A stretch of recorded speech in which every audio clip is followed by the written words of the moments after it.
Hey guys, it's Jessica and welcome back to the Sugar Crystal Kitchen. Today I'm going to be showing you guys how to make this gorgeous purple yam cake. And not only does it look beautiful on the outside, it tastes so good as well. So let's get right into the recipe.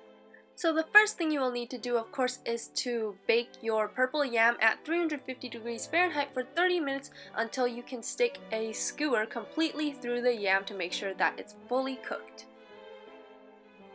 And then you just want to peel away the skin and place this into a bowl and just mash it up until it is nice and smooth. And to my mashed purple yam, I in total added in about a quarter cup of granulated sugar, but you can adjust this according to the sweetness of your yam.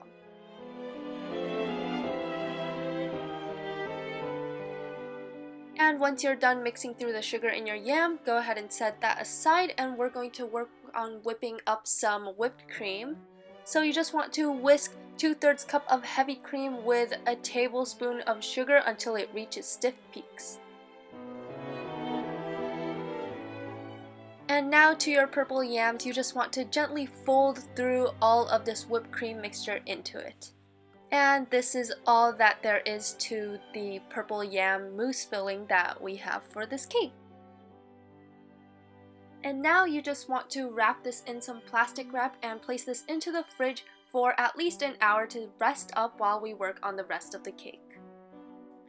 Now here I just have the 6-inch sponge cake that I made in my last video, which I will link for you guys. And here I am just trimming off the top and slicing the cake into 3 layers.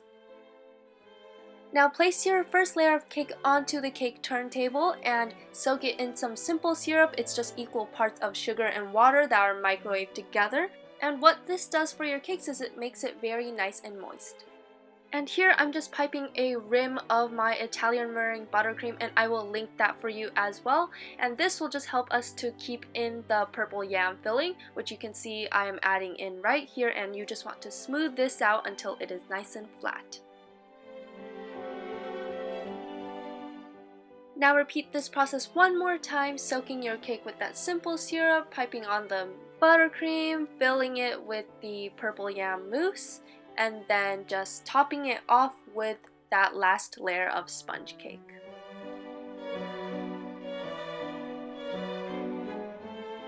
And with that all finished, you can place this cake into the fridge for at least an hour to let it firm up a bit. Now here I have some more of that Italian meringue buttercream, and I actually set aside a bit of white before dyeing it a pastel purple. And then after making this light purple, I just went ahead and started frosting my cake. Begin by adding a dollop of frosting to the top of your cake and smoothing it out with a spatula, and then gradually you can add on some more layers and then begin to work on the sides.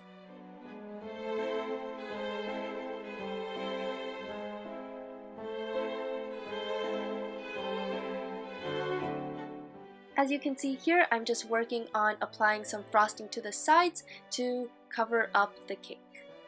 And when you see that lip of frosting forming at the top of the cake, go ahead and just glide over the top with your spatula to remove that frosting. And here I actually decided to go for an ombre look, so with that pastel purple, I added some even more food coloring to brighten up the colors and make them more vibrant and darker. And as you can see, I'm just adding it to the bottom of the cake and gradually blending it to the top pastel purple.